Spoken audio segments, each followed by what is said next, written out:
c'est vrai non worɓe ɓe guitumi en kartade mi yana worɓe ɓe ko min haali ayiyat jorke hannde ko jikka woni heen mo poti mbe wiide jikkuji geloɗi jogui so turima ñamde nde ɗo hakkille nen jaato mais an waɗi feere an debbo ha woni joom galle ma yaworma a toppitaki ɗum woni joom galle ma yaworma a laaɓani ay neɗɗo en yiɗma mais so woni tan a laaɓani walla jogui balngol ko yiɗma foof ay in ustu guille ay neɗɗo so laaɓani in ustu guille ay so neɗɗo so woni sa ɓaɗima ɗum a wawa fofde a yitta ɓaɗaɗi ɗum aɗi certain yimɓe mbima joom gallam dogat kam walla mais mi anda cause uji ɗi foof mais woni hen yo ƴewta koye mumen so neɗɗo in dogma tan ƴewta bel koye ma ƴewta walla bel koye mum e banggal laaɓal ma par ce que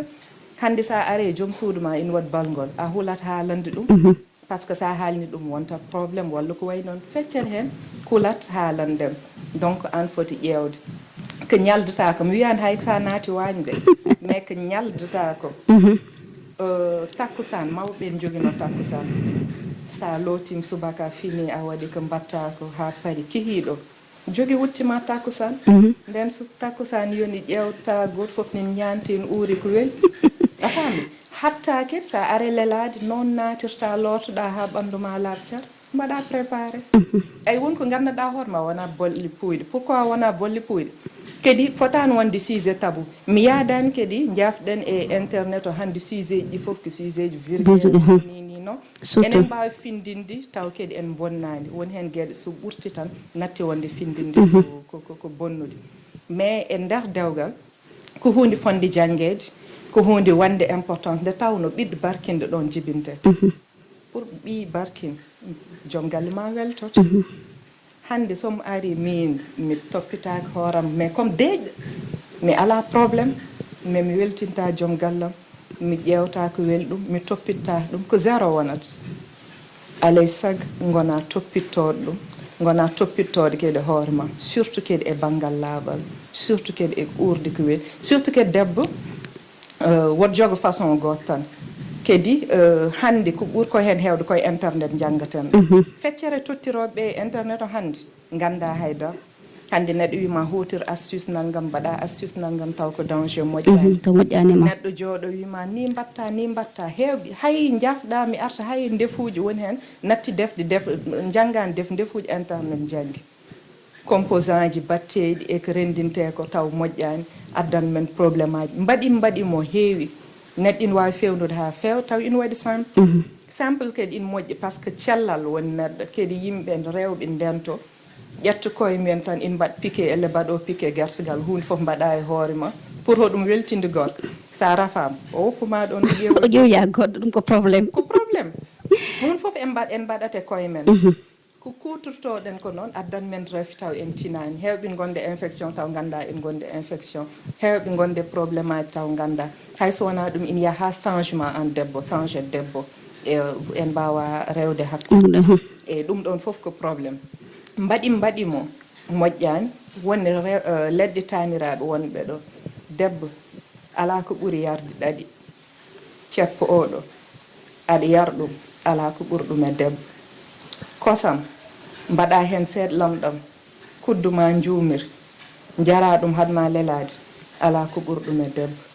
kala ñaw mo joguiɗen enen jogui safar mum e leɗɗe taniraɓe gaccen jiggoyade ken ganda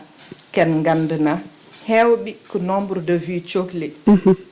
ngar mbima waɗni kumpitaki ɗum gandana ɗum haydara yo yimɓe ndenta ɗum karité o e karité ene moƴƴa debbo holno waɗirte e karité ina heewi façon no foti waɗirede karité ina moƴƴa debbo karité ina waɗi patnowo fan ina waɗi fannuji foof e debbo kala ko jiɗɗa hutorade e ko oɗo wonko wawi wadde ko heewi e debbo e fannu debbo jiɗɗo ruttinde hoore mum pour fadnude aɗa yi wiyoɓe karité e gawdi ina jogui tan ko foti ɓetede hen fotani ɓurtude par ce que eɗen gandi gawdi ñobbat ko ñobbat nguur e gawdi merci sa anda mesure mum a waɗe hoore ma ko wonno safaro wontat ñaw ƴetta kudduma gawdi gulna ndiyam ha wul mbaɗa hen cigga ɗum sa siggi ɗum ndiyam ɗam ɗon ƴetta karité o mbaɗa ɗum batti ndendina ɗum ha par a faami mofta woni yo wad ɗum e frigo mais jaran frigo ƴettu nelda hoore mum kono noon kadi sa waɗi noon woni kadi lawƴo jeesmumen ƴettu juuɗe mumen mbaɗa hen yes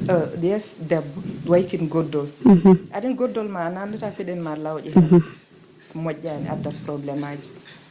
wadde gueɗe kewɗe yo yimɓe dent wadde ɗum wona ko jiiɗa fof kutoroɗa voilà wonko hande wonko neɗɗo wiyatma hutor taw hutorta ko ɗum waɗni waykin tan guƴam mi ar mi wima tokor crème oɗo ina moƴƴi rewɓe hewɓe mbaɗe noon taw moƴƴani walla mbiya neɗɗo a tawma en yodde ko gujutoɗa wima naggam taw harme jeeɗi gujuɗa ɗum addanma ɓe mbiya moro ko morim cukul fotani en adduna ɓoro hoore walla jaggergel tokora hade men waynade surtout enen rewɓe ɓe ganduɗa koye haalirde gonɗen koye téléji gonɗen koye mogoji dewle ɗe ene catta no feewi won hen hande ko duuɓe ha joni cuwaro resede par ce que eɓe kuuli won hen hande so dañi ɗo henna tan hadde wonde tan balɗe tawr ko ngal tokkitima wiye rewɓe ɓe jiiɗa resede an holko mbiyata hen ewa seeɓi fotani waɗe généralisé par ce que foof wona goto won yiɗɓe resede won jaɓɓe resede won toppittoɓe worɓe mumen kadi yo yimɓe ganda neɗɗo rese seere wona gacce debbo de wonɗo debbo yiɗi joom galle mum joom galle yiɗi ɗum eɓi ndesdir eɓe donka wondude neɗɗo toppito dewgal mum ha maayi taw Allah hoddirani oɗo konti noon jiya debbo in rokkani gorko mum jaam wona jamma wona ñalawma hatta so dewgal ngal gasani gasta wona heddade hen won jambaragal wona yaltude hen woni bonde yimɓe fof potani won bonnoɓe kono woni nanguɓe dewle mumen kono yidde dewgal e jogade sens dewgal wona goto kadi dewgal wona ko wiyete ko yimɓe fof defi maare liɗɗi yom def maare liɗɗi dewgal wona yimɓe ndesama tan yom res mi yonti resede yom res dewgal wona intérêt tokara ñande fof tan rewɓe ɓe ene ñiñe e on ɗon banggue mbete worɓe ɓe kañumen ne ngala hen responsabilité kañ par ce que la majeure partie woni hen mo potɓe ɓe wiide sa yi jutta mbaɗat xemmem rewɓe ɓe manam kawra e debbo welma ndesa ɗum nattu weldem ceera ƴeewa goɗɗo gasi aɗen neɗɗo so woni aɗa yiɗi ɗum aɗa andi ko jiɗirɗa ɗum jiɗiɗen en keddi mais ɗum ɗon est ce que wona pertema e on ɗon gorko baɗo noon bon pertema e foof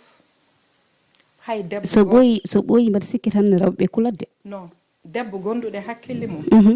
ñagaki Allah limtinede dewle kono noon limtinede debbo nadde dewgal seere addanani debbo on bonde aɗa yi debbo ne yiɗi resede ha ndiyam e daani taw dañta aɗa yi debbo ne woni dewgal mum taw toppitaki dewgal mum hatta jooɗi ayi woti yimɓe jejjita dewle ko faɗa tan a ɓornimmeɗo taƴat Allah andi aɗa yiila woni hen ceere ni taw ay so kaali histoire men tawa probléme wona e debbo mais yimɓe gandata ɗum par ce que yimɓe nangi tan kalɗo ceergal waɗi tan koye debbo te kadi enen hande en jaɓani debbo yalta dewgal kono noon so woni goɗɗum en calaki pourquoi mbimi noon debbo reset dañ probléme ɓiya ɗum hay sat maayi muñ ko noon foti wonde ni jiknaɓe noon foti wadde kono noon an neɗɗo a ƴewat hakkude ma e jomiraɗo e hakkude ma e yimɓe sat suuɓo ko cuptoɗa sat suuɓo hakkude ma e yimɓe hakkude ma e jomiraɗo ko cuptoɗa hakkude ma e jomiraɗo merci joni noon heddoto ko dewgal sa yeehi ha tolnima ɗo gandanɗa hoore ma ɗo a wawa ɗo ɗon dañde Allah mbaɗirta ɗum yo wel yimɓe yaltu natti welde yaltu so suɓade woodi tan suuɓa Allah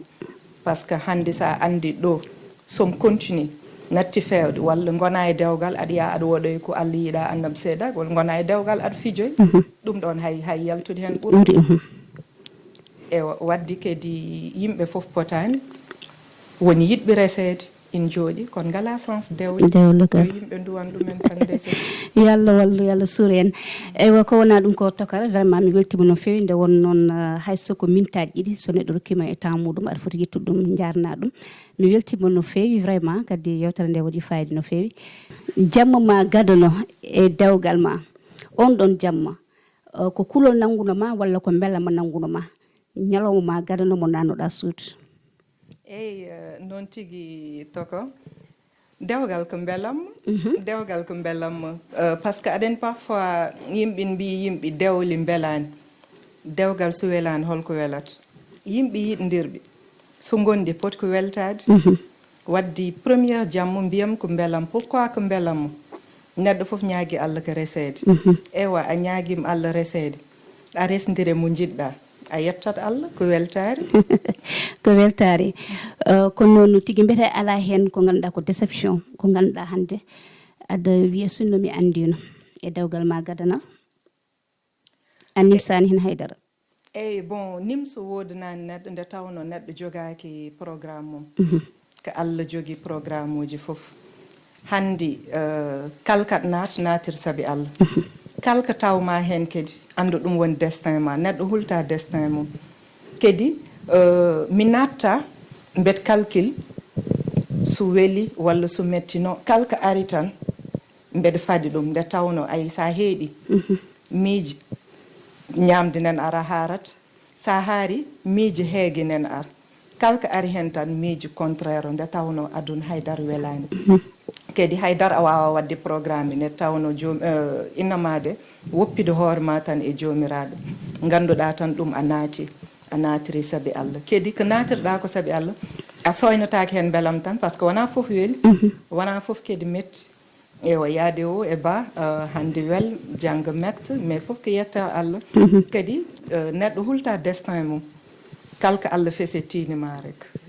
a jaɓirat ɗum jomiraɗo tokara holko woni projet ma oɗo saaha joni gonɗa tan koye haalirde walla aɗa jogui programme uji goɗɗi ɗi ganduɗa taw wona haalirde eyyi si aɗa andi joom boutique balaɓe mo jiiɗa foof magasin woni hakkille mum no fewi ewa bon en jogui ambition neɗɗo foof ene jogui rêve mum par ce que enen foof enen jiiɗi dirde ɗo gonɗen ɗo neɗɗo foof ñaagui Allah ko avancement yiiɗa ruttade caggal te hande meccal men animatrice tan est ce que meccal ngal animatrice tan ina wawi jogade men pourquoi pas mbadden hen commerce pourquoi pas goɗɗum e goɗɗum meccal animatrice tan wawa jogade surtout enen meccal animatrice tan sa joguima goɗɗum kaɗa wadde hen aɗa wawi waddude hen taw bonnantama haydara ko mbatta ko kono no tigui ɗum noon a waynoto bandiraɓe nde won noon machallah dokkuɗoma e temps mum hayso ko minute aji ɗiɗi rokkima foof nde wonno hono ɗum kadi weeɓani ɗum noon min jettima min jarnima nde mbewnotoɗa yeeɓoɓe WINNDERE-TV kala to mbawi wonde e wonirde WINNDERE-TV émission men joni min gari premiére numéro mbeɗa yetta Allah mbeɗa yetta moon mbeɗa yetta kaw Oumar Doro Koumé machallah hay goto wattam présenté leñol ngol ko exemplaire kadi tokor mbeɗa yettuma ka sehlam machallah mine ma ka hanki wonno wona hande mbeɗa yettuma kadi mbeɗa waɗma encouragé machallah ɗo pawɗa ɗo koyngal ma ko ɗon woto huulo woto faye machallah ko yes tan e bandiraɓe ɓiɓɓe fulɓe Allah jarama on jarama no fewi min garnoɗo e Kawmassa e émission meɗen ko joni min gari hande noon garnoɗen ƴewde ko Oumou Dieng ko tokaram no fewi machallah on keeɓiɗo hen ko weeli e ko weɗɗa ɗum noon min tottan on rendez-vous tan inchallahu rabbi e numéro goɗɗo Allah jarama on jarama surtout noon yeɓoɓe internet uji ɗi onon kala to mbawɗon wonde o wonirde min calmini on nde wonno ɓe mbi cukalel so gamru mum weeli tan ko yumum nanggue e balaɓe mum onon min mbawa yobde on ɗum noon Allah jarama on jarama ko wona ɗum ko noon oɗo robbo joɗɗo waɗi ɗum ko madame Dagne ko woni Ndey Coumba Ba machallah robbo waɗi fayida no fewi mi yettamo hen mi jarnamo hen no fewi ɗum noon Allah jarama on jarama ha saaha goɗɗo e yewtere wonde